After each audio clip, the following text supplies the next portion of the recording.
하면 좋겠어요. 다 아멘 하시면 설교 안 하고 오늘 축도하고 마쳤으면 좋겠어요. 성령이 이끄시는 대로 하면 그렇게 할 수도 있는데, 그러면 다들 그러실 거 아니에요. 우리 목사님 거저먹네. 그래서 내추럴인 가사로 은혜 받았지만 또다시 또 말씀으로 한 번 더 반복해서 들으신다라고 생각하시면 될 것 같아요. 여러분들도 가까이 지내는 친구분들 있으시죠? 없으신가 봐요. 희주 혼자만 있대요. 애들은 저렇게 순진해요. 어째 유치부 안 갔어? 기침을 해서 어른들은 감염돼도 되고. 가까이 지내는 친구들이 있는데, 저도 가까이 지내는 친구 목사님들이 있습니다. 8사람이 함께 모이고 있는데요, 제가 우리 교회 수원으로 올라오면서 가까이 있는 친구들이 모이기 시작하면서 좀 확장시켜서 8명이 모이기 시작한 지가 벌써 한 10년 넘어가고 있습니다. 이제는 서로가 형제처럼 아주 친밀하게 지내고 있습니다. 그런데 지난해에 그 중에 한 분 사모님이 알 수 없는 질병으로 고통을 당했어요. 갑자기 예배드리러 오다가 쓰러져서 119 이렇게 실려가고, 근데 병원에서는 원인을 모른다는 거예요. 그 즈음에 이렇게 16명이 함께 모일 수 있었는데, 그때 어떤 분이 그 사모님이 갑자기 쓰러지고 이런 모습을 보면서 우리 중에 누군가가 하나님이 부르시면 먼저 갈 수도 있다라는 사실을 각오해야 하겠다, 이런 이야기를 나누게 되었어요. 그렇게 생각하니 갑자기 마음이 울적해지는 거죠. 그러면서 다 같이 이구동성으로 가장 먼저 떠나는 사람 1번이 되는 그분은 참 불쌍하겠다. 누가 될지는 모르지만 참 불쌍하다. 너무도 아쉽겠다. 이런 이야기를 나누었어요. 물론 그 이야기에 동감하면서 제가 또 다른 측면으로 생각해 볼 수도 있다라는 이야기를 했어요. 과연 가장 먼저 떠나는 그 사람이 가장 불쌍한 사람일까? 오히려 가장 오래 늦게까지 남아있는 사람이 가장 슬픈 사람일 수도 있지 않을까 라는 생각을 한 거죠. 한 사람 친밀한 사람을 떠나보내고 또 떠나보내는 거, 얼마나 큰 슬픔일까요? 마지막까지 남아있는 그 사람이 복을 받은 사람이 아니라 오히려 가장 먼저 떠난 사람이 복 있는 사람이 아닐까라는 생각도 해본 거죠. 남아있는 사람들에게는 아픔이고 슬픔이지만 먼저 떠난 사람은 아무도 떠나보내는 슬픔을 경험하지 않아도 되니까 말이죠. 이렇게 똑같은 상황인데 보는 관점에 따라서 슬픔이 될 수도 있는 것이 오히려 행복이 될 수도 있다는 거예요. 오늘 우리가 읽은 요한복음은 예수님께서 사랑하시던 제자 사도 요한이 기록했습니다. 사도 요한은 세베대라고 하는 분의 아들인데, 사도 중에 가장 먼저 순교한 야고보, 이 성경의 야고보서를 기록한 야고보 말고 사도행전 12장에서 헤롯의 칼에 죽은 야고보와 형제였던 것으로 알려져 있죠. 울의 아들이라고 불릴 정도로 성격이 급한 사람이었습니다. 제자들 중에 가장 젊은 나이이기도 했습니다. 그리고 제자들 중에 가장 오랫동안 살았고, 모든 사도들이 순교하는 가운데 사도 요한은 노환에 의하여 자연사로 돌아가셨습니다. 거의 100세 가까이 사시다가.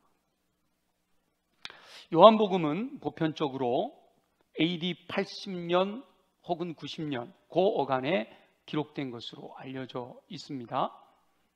그러니까 함께 활동하던 이들이 모두 순교하는 상황에서도 끝까지 살아남은 사도 요한이 성령의 감동을 따라 예수님의 행적을 다시 잘 정리하고자 하는 열망으로 당시의 일을 회상하며 기록한 것이 요한복음이에요. 먼저는 마가복음이 기록되어졌고 마태와 누가가 기록이 되어졌고요. 이 요한복음은 그로부터 거의 한 20, 30년 흐른 후에 기록이 된 거죠. 본문을 통해서 사도 요한의 심정을 살펴보며 하나님께서 저와 여러분에게 말씀하시는 음성을 들으려고 합니다. 하나님의 음성을 듣고 마음에 새겨 하나님의 뜻을 따라 묵묵히 순종하는 삶을 사는 저와 여러분들이 되시기를 예수님의 이름으로 축원합니다. 주일에 이 전하는 말씀을 위해 기도하는 가운데 이 본문이 생각이 난 거예요. 너는 나를 따르라 하시는 예수님의 말씀이 이렇게 떠올랐어요. 이게 함께 성도들하고 이 말씀을 나눠야겠다.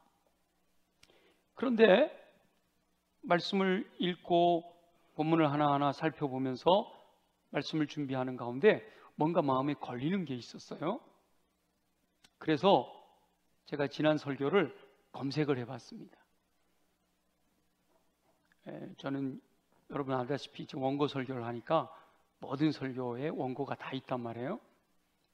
근데 예전에 컴퓨터로 이용했던 것들은 이렇게 파일이 날아가 가지고 많이 없고, 그런데 2005년도부터 속초교회 가면서부터 있었던 설교는 한 20년 설교가 다 있어요. 그래서 요한복음 21장 18절 딱 검색을 했더니요, 2020년 9월 13일 주일에 동일한 본문과 같은 제목으로 설교한 것을 발견했어요. 여러분 별로 놀라지 않으시는데, 어떤 분이 한번 제가 설교하고 내려갔는데 권사님 한 분이 성경책을 이렇게, 목사님 여기 보세요, 여기 보세요. 목사님 오늘 설교한 거 2017년 6월 5일 날 하신 설교예요. 그런 분이 있어요. 그리고 요즘 젊은이들은요, 이게 설교하면 다 그 본문에다가 이 태블릿에 다 또 이렇게 원고를 쳐요. 그래서 설교자는 똑같은 설교를 반복하는 것에 대한 강박관념을 가지고 있어요. 똑같은 본문으로 똑같은 내용으로 설교하지는 말아야겠다, 이런 마음들이 있단 말이에요. 요즘 아주 은혜롭고 아주 경건한 목사님도 그 젊은이들에 의해서 우리 목사님 표절을 하신다 이러고 이제 막 공격을 당한다고 하는 거 들으면서, 야, 참 정말 설교하기 어려운 시대다 그런 생각을 했는데요. 그래서 그 설교를 읽어봤어요. 2020년 9월 13일 주일 설교를 읽어봤더니 2020년이니까 2019년 연말에 코로나가 발생하고 이제 막 코로나가 확산돼 가면서 예배를 드리지 못하던 그런 상황이잖아요. 그래서 2020년 9월 13일의 설교는 코로나19 시기를 지나면서 하나님의 뜻이 뭘까? 우리 함께 하나님의 뜻을 발견합시다 라는 내용이었어요. 그래서 그때의 관점은 오늘 이 본문을 베드로의 입장에서 묵상한 내용을 함께 나눴었어요. 물론 결론적으로는 하나님께서 말씀하시는 내용이 동일할 수밖에 없어요. 본문 속에서 주님이 우리에게 말씀하시려고 하는 뜻은 분명하니까. 그런데 이번에는 베드로의 입장이 아니라 요한의 입장에서 말씀을 묵상할 수가 있었어요. 그래서 오늘 본문을 요한의 입장에서 묵상할 때 주셨던 그 은혜를 함께 나누려고 하는 겁니다. 교회가 세워지던 초기에 복음을 전하던 스데반이 순교하지요. 예루살렘 교회가 막 부흥하니까 이 구제하는데 히브리파 과부들이 빠지는 것 때문에 사도들이 안 되겠다, 우리는 말씀과 기도에 전무하기로 하고 새로운 일꾼을 세워서 이 일을 좀 맡겨주자 해서 세워졌던 일꾼 중에 한 분이 스데반인데, 그 스데반이 복음을 전하다가 돌에 맞아 순교했단 말이에요. 그리고 무엇보다도 이 요한복음을 기록한 요한의 친형이에요. 야고보는 헤롯의 칼날에 죽었어요. 그 이후에 사도 요한은 주를 위해 충성하며 복음을 전하는 일꾼들이 하나 둘 순교하는 것을 목격했습니다. 사도 요한은 예수님께서 십자가를 지실 때 그 십자가 아래에 있었어요. 모든 사도들이 다 도망갔을 때 이 요한만큼은 여인들과 함께 그 십자가 아래에 있었단 말이죠. 그래서 예수님께서 돌아가시기 직전에 그 사도 요한에게 예수님의 육신의 어머니 마리아를 맡기면서 이분이 너의 어머니다 하고 사도 요한에게 육신의 어머니 마리아를 돌봐줄 것에 대하여 부탁을 합니다. 사도 요한은 그 예수님의 어머니 마리아를 돌보는 사명을 감당하느라고 다른 이들처럼 적극적으로 복음을 전하고 땅끝까지 이르러 복음을 전하고 그러다가 그 기존 기득권 세력과 부딪혀서 목숨을 잃게 되는 이런 순교할 기회를 놓치게 됩니다. 나이가 든 이제 거의 90을 바라보는 나이 든 사도 요한이 그것이 못내 아쉬웠을 거예요. 제가 사도 요한이 되어서 요한복음을 기록한 사도 요한의 심정으로 생각을 해보니까 모든 사도들이 다 순교하는 그때 나만 남아 순교하지 못하고 살아있다라는 것이 너무너무 마음에 아쉬움이었을 것 같다라는 생각이 든 거예요. 12사도의 수제자이면서 초대교회 당시에 선한 영향을 끼치던 베드로도 AD 64년경 로마에서 순교합니다. 로마에 큰 화재가 일어났는데 그때 황제가 네로예요. 이 네로가 자기 정치적인 입지가 불안해지니까 이 로마의 화재를 크리스찬들이 저지른 거다. 그리고 크리스찬 리더들을 다 본보기로 잡아다가 처형을 하는 그런 일이 있을 때 베드로가 순교하게 됩니다. 베드로는 예수님이 십자가에 이렇게 바로 못 박히셨으니까 나는 예수님처럼 그렇게 바로 못 박힐 자격이 없다. 나는 십자가에 거꾸로 달아주기를 원한다. 그래서 베드로는 십자가에 거꾸로 달려 죽었다라고 전해지고 있습니다. 예수 믿는 이들을 핍박하다가 부활하신 예수님을 만나 회심하고 땅끝까지 이르러 충성스럽게 복음을 전하던 사도 바울도 베드로와 비슷한 시기에 순교합니다. 그러나 그 이후 많은 세월이 흘렀을 때도 사도 요한은 여전히 살아남아 있습니다. 사도 요한이 요한복음을 기록할 당시가 베드로와 바울이 순교한 지 벌써 20년이 훌쩍 흐른 다음이거든요. 주를 위해 충성하는 사도 요한도 나도 다른 사도들처럼 주를 위해 순교할 수 있는 믿음이 있는데 나도 순교하고 싶은 마음이 간절했을 거란 말이에요. 그러나 하나님께서는 사도 요한에게는 순교를 허락하지 않으셨습니다.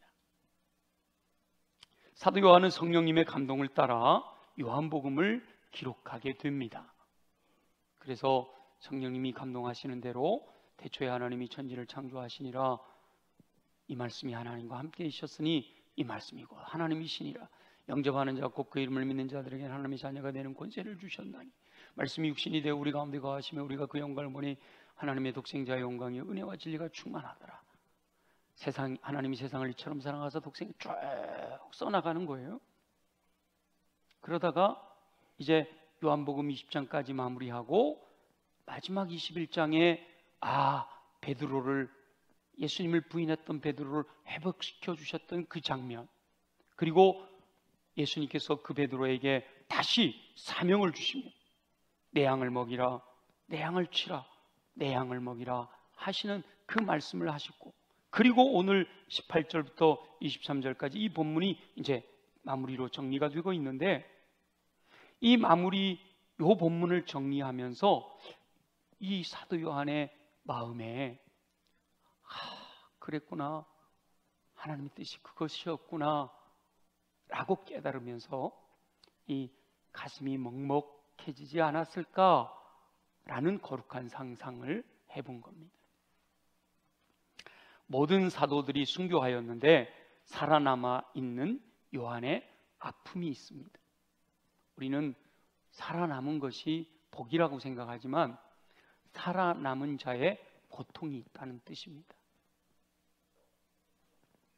남편을 먼저 보내고 혼자 살아가는 그분들의 마음에도 고통이 있죠. 아내를 먼저 보내고 혼자 사는 남자들에게도 아픔이 있습니다. 자녀들을 먼저 보낸 부모의 마음은 말할 것도 없겠죠. 함께 일하던, 함께 뜻을 모아 사역하던 동역자를 먼저 보내고 살아남아 있는 이 사도 요한도 그 마음이 편한 건 아니단 말이에요.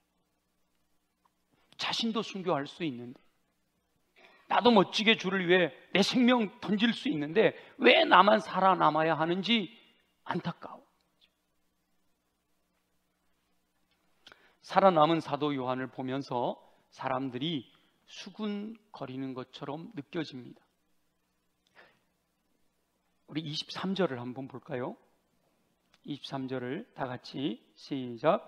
이 말씀이 형제들에게 나가서 그 제자는 죽지 아니하겠다 하였으나 예수의 말씀은 그가 죽지 않겠다 하신 것이 아니라 내가 올 때까지 그를 머물게 하고자 할지라도 내게 무슨 상관이냐 하신 것이로라. 제가 이 본문을 읽으면서요, 지금 이 마음이 든 거예요. 살아있는 사람들 중에 옆에서 사람들이 수군거리는 거죠. 베드로도 죽고 바울도 죽고 다른 사도들 다 순교했는데 저 사도 요한만 저렇게 살아남아 있는 이유가 뭘까? 하나님이 특별히, 예수님이 특별히 예수님 요한만 사랑했나 봐. 수고 했을까요? 안 했을까요? 제가 요 23절에서 사도 요한이 그것을 알고 있었을 거다라는 느낌이 하고 온 거예요. 물론 그렇게 말하지 않았을는지도 몰라요. 그런데 사도 요한에게는 모두가 순교할 때 자신만 살아남았다라는 상처가 있는 거죠. 이 마음의 상처가 있으면 다른 이야기를 하는데, 사람들이 모여가지고 어제 영화 본 이야기하고 있느라고 깔깔대고 그러면서 이렇게 막 옆에 이렇게 보고 그러면서 얘기하는데, 마음의 상처가 있으면요, 거기 모여서 수군거리는 그 사람들이 전부 내 얘기하는 것처럼 느껴져요. 전부 내 흉 보고 있는 것처럼 느껴진단 말이죠. 여러분 그런 경험 없으세요? 그런 경험 없으신 분들은요 굉장히 행복하신 분들이에요.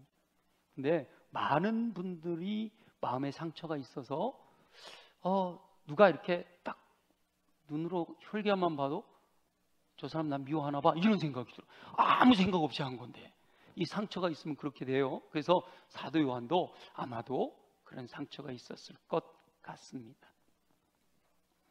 그런 아픔이 있는 사도 요한에게 갈릴리 바닷가에서 베드로에게 내 양을 먹이라 라고 사명을 맡기시던 이 예수님의 말씀이 기억이 난 거죠. 예수님께서 베드로에게 말씀하신 것이지만, 현장에서는 베드로에게 말씀하신 것이지만 결국은 사도 요한에게도 동일하게 말씀하셨다라는 사실이 기억이 난 거예요. 베드로에게 하신 말씀이지만 거기 함께 있던 제자들에게 다 같이 주신 말씀이지. 그래서 사도 요한이 그때의 상황을 다시 한번 묵상하게 되는 거죠. 자, 여러분들이 사도 요한이에요. 함께 예수님과 동고동락했던 사도들이 다 순교했어요. 인도에 가서도 순교하고 로마에 가서도 순교하고 다 순교했어요. 그리고 혼자 남아있는 사도 요한이다 라고 생각을 하면서 여러분 마음이 어땠을까? 한번 거룩한 상상력을 동원해 보세요. 나 혼자 다 죽는데 나 혼자 오래도록 살아남았어. 하나님이 특별히 나에게 복을 주셨기 때문이지. 이렇게 생각하는 분들도 혹 있을지도 모르죠. 근데 제가 사도 요한을 볼 때 설마 그렇게 생각하지는 않았을 거다라는 생각이 드는 거예요. 왜냐하면 헌신된 사도들, 주를 위해 복음을 전하며 땅끝까지 이르러 주를 위해 살아가는 그 헌신된 사도들에게는요, 주를 위해 죽을 수 있다라고 하는 것은 큰 기쁨이거든요. 내 생명을 주를 위해 드릴 수 있다, 이거는 놀라운 행복인 거예요. 얼마나 놀라운 축복인지 모르죠. 그러니까 사도 요한은 나이 들어 혼자 살아남았을 때 아마 이렇게 생각했을 것 같아요. 주님, 나도 주를 위해 내 생명 내어놓을 수 있는데 왜 나만 지금까지 살아남아 있어야 하는가요? 그런 생각이 들었을 것 같아요. 그때 예수님께서 베드로에게 지금 위에서 그 사명을 다시 회복시켜 주시고 내 양을 먹이라 라고 사명을 주시면서 너는 나를 따르라 하고 말씀하시던 장면이 생각이 나는 거죠. 예수님께서 맡기신 사명을 감당하려면 자기 뜻대로 사는 삶이 아니라 전적으로 성령님께서 이끄시는 대로 살아야 함을 말씀하신 거예요. 우리 18절 19절 말씀을 한번 볼까요? 18절 19절 같이 읽어보겠습니다. 시작. 내가 진실로 진실로 네게 이르노니 내가 젊어서는 스스로 띠띠고 원하는 곳으로 다녔거니와 늙어서는 내 팔을 벌리리니 남이 내게 띠띠우고 원하지 아니하는 곳으로 데려가리라. 이 말씀을 하시면 베드로가 어떠한 죽음으로 하나님께 영광을 돌릴 것을 가리키심이로라. 이 말씀을 하시고 베드로에게 이르시되 나를 따르라 하시니. 여기서 보세요. 사도 요한이 뭐라고 기록했냐면 베드로가 어떠한 죽음으로 하나님께 영광을 돌릴 것을 가리키셨대. 그러니까 사도 요한은 베드로의 순교가 비참하다고 생각해요? 하나님께 영광을 돌렸다고 생각해요? 하나님께 영광을 돌렸다고 생각하는 거예요. 그러니까 자기도 그렇게 하고 싶었던 거죠. 예수님께서는 베드로에게 성령께서 가라 하면 가고 서라 하면 서야 하는 삶을 살게 될 것이다, 이렇게 말씀하신 거예요.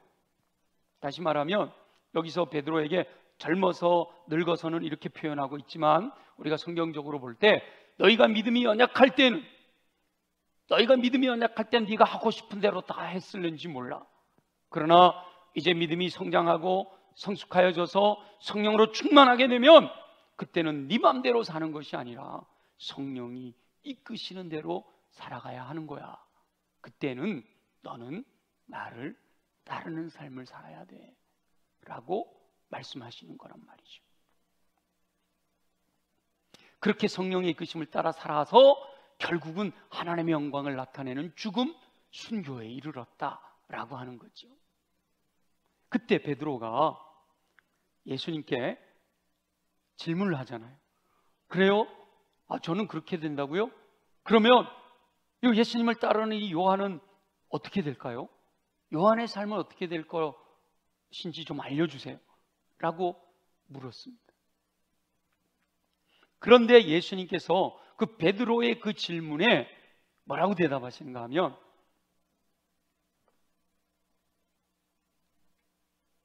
21절 22절 같이 볼까요? 21절 22절 시작. 이에 베드로가 그를 보고 예수께 여짜오되 주님, 이 사람은 어떻게 되겠사옵나이까? 예수께서 이르시되 내가 올 때까지 그를 머물게 하고자 할지라도 내게 무슨 상관이냐? 너는 나를 따르라 하시더라. 아멘. 자, 지금 이 사건이 있었던 때는 예수님이 부활하시고 승천하시기 직전의 상황이에요. 근데 이 요한복음을 기록했을 때는 사도 요한이 몇 살이라고요? 90 가까이 되어서 동력자들은 다 순교하고 홀로 살아남아 있는 그때라는 걸 우리가 생각해야 된다. 예수님께서는 베드로의 질문에 요한의 삶에 대해서 네가 상관하지 말고 너는 다른 사람 그 인생에 네가 간섭하려고 하지 말고 너는 나를 따라와 라고 말씀하십니다. 그 말씀은 베드로에게 주신 말씀이었지만 결국 사도 요한에게도 동일하게 주시는 말씀이었던 겁니다. 베드로는 순교하는 것이 하나님의 뜻이었어요. 그러나 사도 요한은 끝까지 살아남게 하는 것이 하나님의 뜻이었던 거예요. 자신에게 주어진 하나님의 뜻만 생각하고 그 뜻을 따라 순종하면 된다는 거예요. 그것이 바로 너는 나를 따르라 라는 말씀이죠. 다른 사도들이 순교한다고 다 순교해야 할 필요는 없다는 말이에요. 하나님께서 자신에게 맡기신 사명을 충성스럽게 감당하면 되는 거예요. 다른 사람과 비교할 필요가 없는 겁니다. 알지 못하는 이들이 수군거리는 거 신경 쓸 필요가 없단 말이죠. 오직 하나님께서 무엇을 원하시는지 그 뜻을 살펴 그 뜻대로 살면 된다는 겁니다. 무엇보다 중요한 것은 나를 향한 하나님의 뜻을 분별하는 거예요. 다른 이들이 충성하지 않는 것에 대해 불평할 필요가 없어요. 다른 이들이 헌신함으로 칭찬 듣는 것에 대해 부러워할 필요도 없습니다. 다만 나에게 맡겨진 사명을 따라 충성하면 된다 말이죠. 그런데 실제로 신앙생활을 하다 보면 다른 사람들과 비교하면서 속상할 때가 많아요. 목사님 저도 그런데 우리 성도님들 말 하나마나 표정 보니까 안 그런 척들 하고 계신데 나는 잠을 줄이고 시간을 쪼개서 주를 위해 충성하고 있는데 아이고 죄송합니다. 저것들 보면 게으르게 노는 것처럼 그러면서도 아주 믿음 좋은 것처럼 이렇게 막 또 말하고 그러면 속에서 막 열불이 나는 거예요. 그런 분들 몇 분 봤단 말이에요 제가. 한편으로는 또 나는 최선을 다하고 있음에도 불구하고 풍성한 열매를 맺지 못하는데 그런데 저분은 하나님께서 기뻐하시는 풍성한 열매를 맺으면서 와 하나님께 영광 돌려드리는 그 모습으로 살아가는 것을 볼 때 나의 무능함으로 인해 하나님의 영광을 가리는 것 같아서 속이 상할 때도 있다 말이죠. 이 베드로와 요한을 우리가 생각해 보면 일찍 순교한 베드로가 우리가 베드로에게 물어볼 수 없지만 일찍 순교한 베드로가 오래 살아남은 요한을 부러워할 수도 있습니다. 충분히 그럴 수 있죠. 그런데 반면에 늦게까지 살아남은 요한이 주를 위해 충성하다 하나님의 영광을 위하여 일찍 순교한 베드로에게 열등감을 느낄 수도 있단 말이에요. 또 오래 살아남은 요한은 더 많은 일을 할 수 있음에도 불구하고 일찍 순교한 베드로를 안타까워할 수도 있습니다.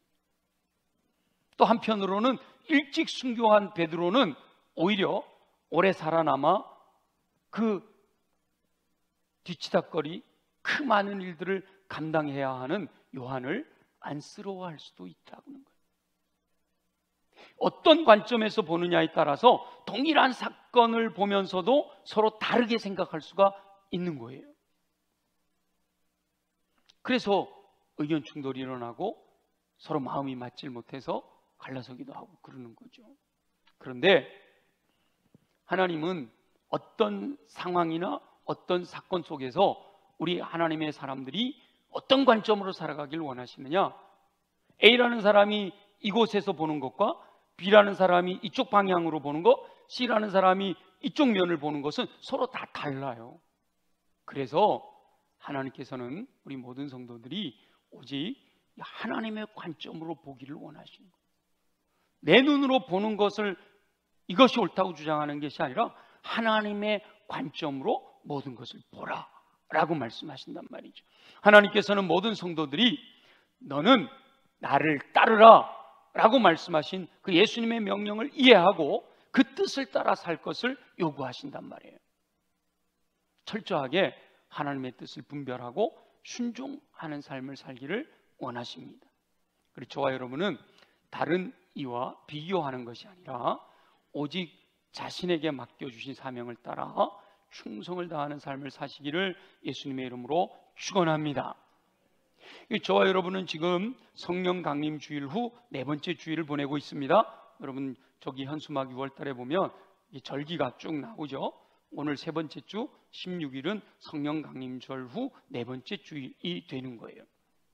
제가 부활주일이 지나 오순절 성령 강림 주일 될 때까지 7주간은 성령 충만을 사모합시다. 성령 대망회를 통해서 그렇게 말씀을 나눴죠. 오순절 성령 강림 주일 이후 지금 네 번째 주일까지 오는 이 동안에는 그러면 성령 충만한 성도들이 어떻게 살아가느냐, 성령 충만한 성도들은 어떻게 살아야 한다고 주님이 말씀하시는가에 초점을 맞춰서 지금 말씀을 나누고 있는 거예요. 그러니까 성령으로 충만한 성도, 믿음이 성숙한 성도는 다른 것을 생각하지 말고 너는 나를 따르라 라고 하시는 주님의 명령에 의해서 오직 성령님의 이끄심을 따라 순종하기를 원하신다는 거예요. 오직 푯대를 향하여 예수 그리스도를 바라보며 뒤를 돌아보지 않고 좌우로 치우치지도 않고 위에서 부르신 부름의 상을 향하여 전심전력으로 달려가라 라고 말씀하시는 거예요. 사람들의 평가에 흔들리지 않고 맡겨주신 사명을 따라 충성해야 된다는 겁니다. 다른 사람과 비교하지 않고 충성되게 여기셔서 내게 사명을 맡겨주신 그 은혜에 감사하며 즐겁고 행복하게 사명을 감당하기를 원하신다는 거예요. 내가 누구간데 하나님이 나를 택하셔서 불러주시고 하나님의 자녀 삼아주실 뿐만 아니라 이렇게 귀한 직분, 영혼을 섬기는 귀한 직분, 교회를 섬기는 그리스도의 몸인 교회를 섬기는 귀한 직분을 허락하셔서 이 충성되게 하시는 이게 얼마나 놀라운지 그 은혜에 감사하면서 나를 인정하시고 맡겨주신 그 은혜에 기뻐하면서 행복하게 감당하기를 원하신다는 거예요. 하나님께서는 다 계획이 있으셔서 성령님을 통하여 감동하시고 순종하기를 명령하고 계신 줄 믿습니다. 사람의 생각과 하나님의 생각은 다를 수가 있어요. 많은 성도들이 하나님의 뜻을 생각하지 아니하고 자신의 생각을 앞세워 불순종하게 되는 거예요. 많은 성도들이 다른 이와 비교함으로 행복하게 헌신하지 못하는 겁니다. 예수님께서 베드로에게 너는 나를 따르라 이렇게 명령하시잖아요. 처음에 너는 나를 따르라 19절에 말씀하셨는데 베드로가 사도 요한과 비교해서 요한은 어떻게 되는데요?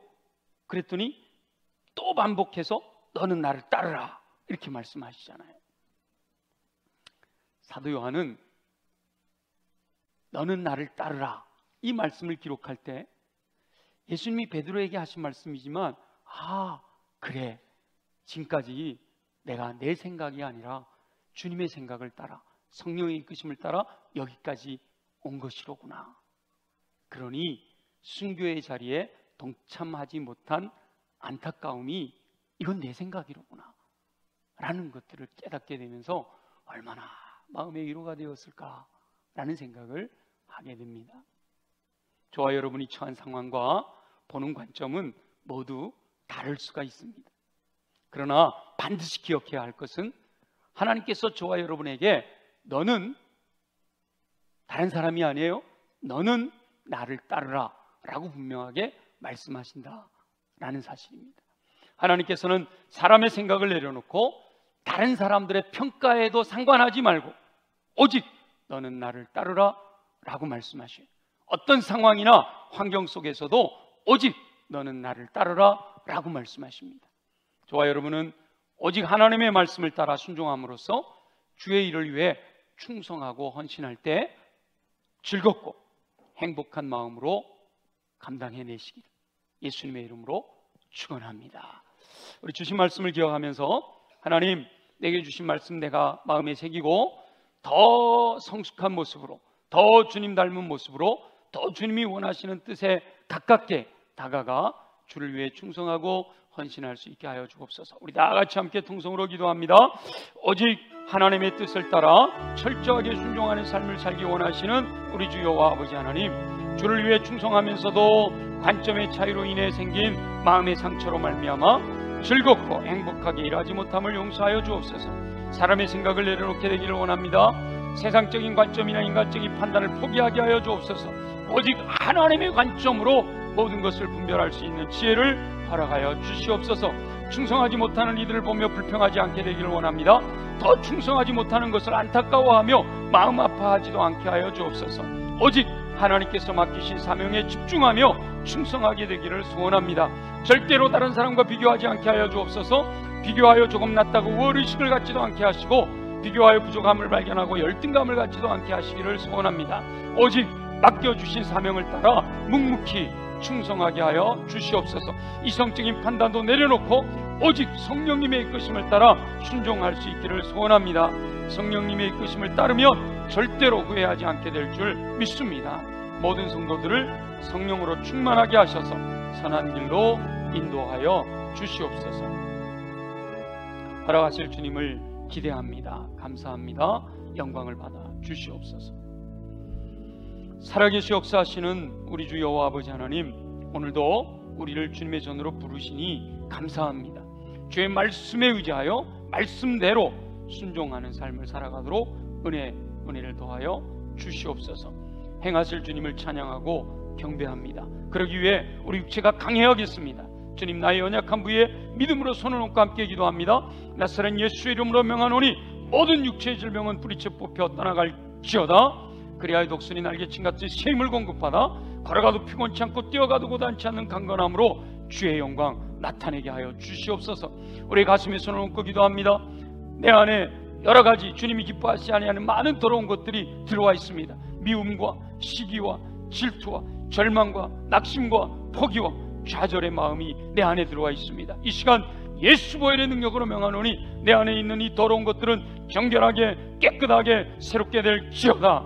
끊임없이 내 안에 하나님이 기뻐하시지 아니하는 마음을 심어 내려가는 어둠의 권세들아, 예수 이름으로 명하노니 묶임을 받고 떠나갈지어다.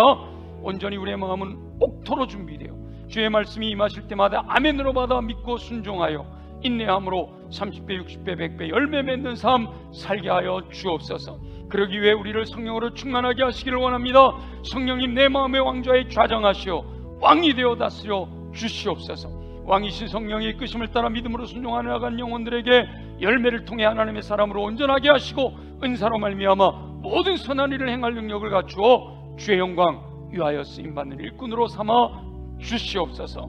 행하실 주님을 기대합니다. 주여 영광을 받아 주시옵소서. 예수님의 이름으로 축복하며 기도드립니다.